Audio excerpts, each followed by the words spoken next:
Atlanta.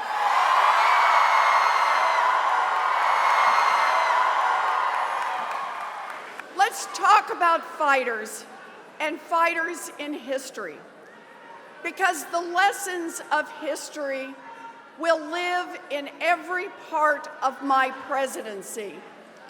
And I will ask you to hold me accountable for those lessons every single day.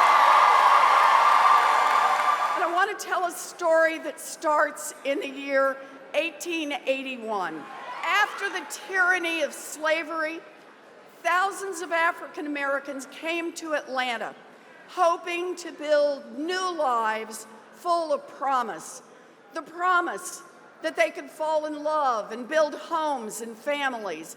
The promise that they could earn a wage that would support those families. The promise that they could plan for the future, for their own future, and for the futures of their children and their grandchildren.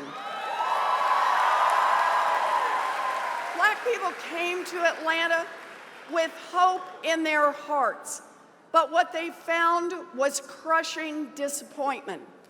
The war for freedom from enslavement had been won, but the fight for equality, the fight for opportunity, was just beginning. Black women and girls found that pretty much the only work that white employers allowed them to do was the work that they had been forced to do when they had been enslaved, and that's caring for white families.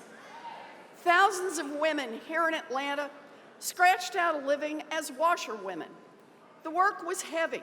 Monday through Saturday, they made their way to white families, trudging from house to house, picking up piles of dirty laundry. Once they were back at their own homes, they toted gallons of water from pumps and wells. They lifted and poured the buckets of water into washing tubs made from beer barrels. They built fires to heat water. They scrubbed the clothes using the soap they made themselves, so caustic that it left their hands raw. They hung the laundry to dry. And then came the ironing with heavy irons heated in front of a fire.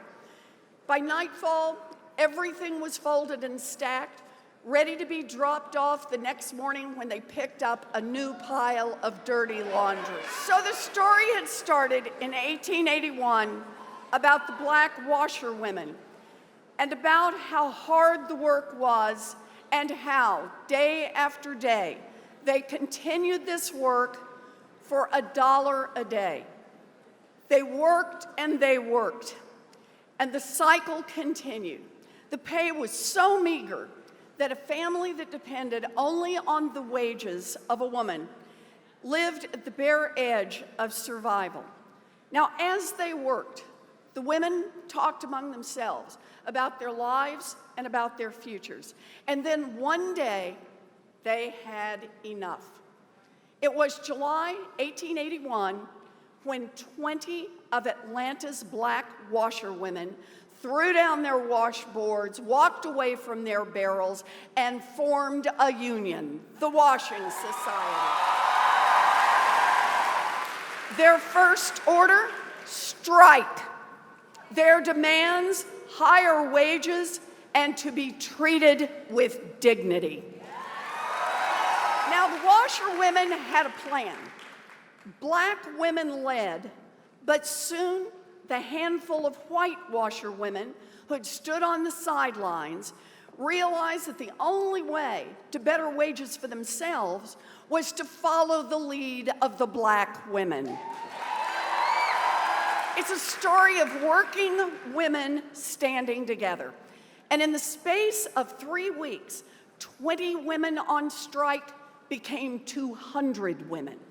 And 200 women on strike became 2,000 women.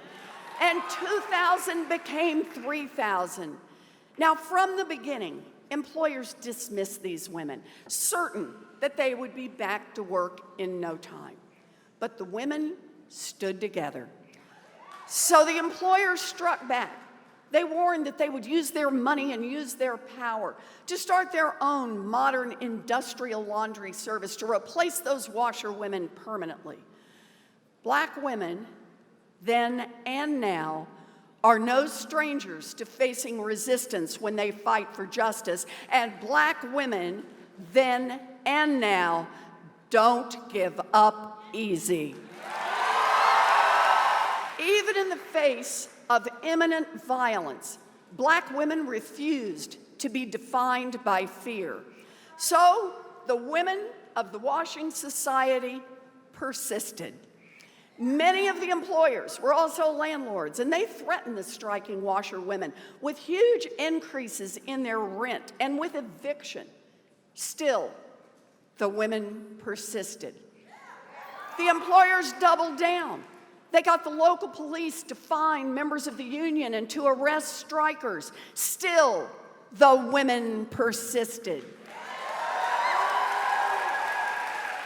And when the city council threatened to intervene, the women sent a public letter to the mayor of Atlanta, and they said they would not back down. They went right to the heart of the matter, and I quote, they said, "We mean business." And then it happened. The employers, the city council, the powerful white citizens, they all backed down. The women won. Think about it. Here it was less than 2 decades after the end of enslavement, nearly half a century before women would even have the right to vote. And right here in Atlanta, a handful of black women had built a movement strong enough to force an entire city of wealthy elites and public officials to back down. Now, we don't know exactly how many of the washerwomen won higher wages, but word of their success spread across Atlanta.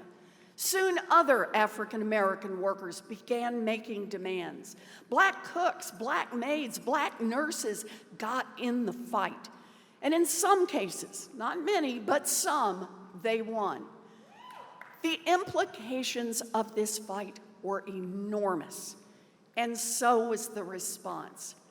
As the idea that black and white workers could make real structural change if they fought side by side began to spark to life, an evil force was already mobilizing against it. In 1883, just 2 years after the successful washerwomen's strike, and as other groups were just beginning to exercise some political muscle, the Supreme Court struck down a civil rights law that had been passed in the wake of the Civil War. Now, that law had promised equal civil and legal rights for all, and its loss was a body blow to our fragile, reconstructed democracy. And the racist politicians used the opportunity to double down. They divided black people and white people in every moment of every day of every life, using force and violence and intimidation to oppress blacks and to ensure that blacks and whites would never come together to stand up against those in power. Now, I don't need to tell anyone here about the cruelty and indignity that Jim Crow inflicted on black people in America. I don't need to tell anyone here about the barriers that powerful people and institutions put up to destroy black wealth, to endanger black health, to pollute black communities, and to confine black people. Barriers, formal and informal, had their roots in Jim Crow laws. Black history is American history.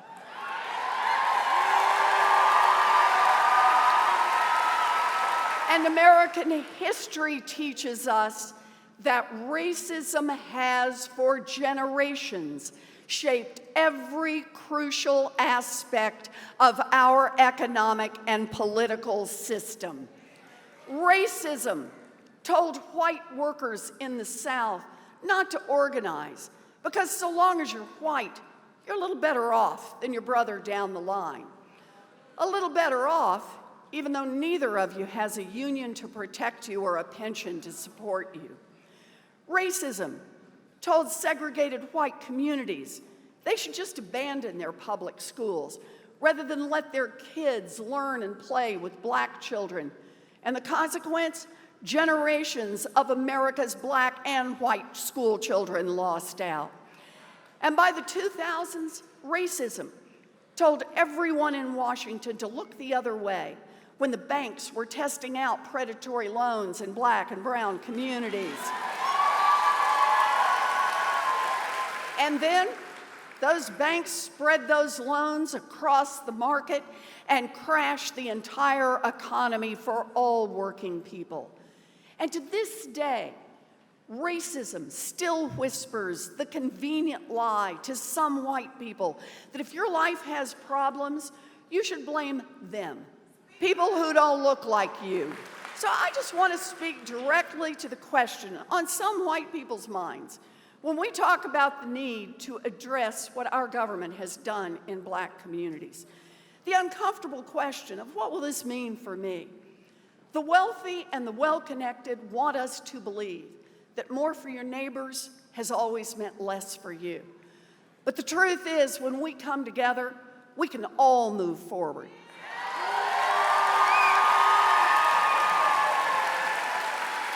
When black civil rights warriors won the fight for voting rights, voter turnout increased across the South for blacks and for whites.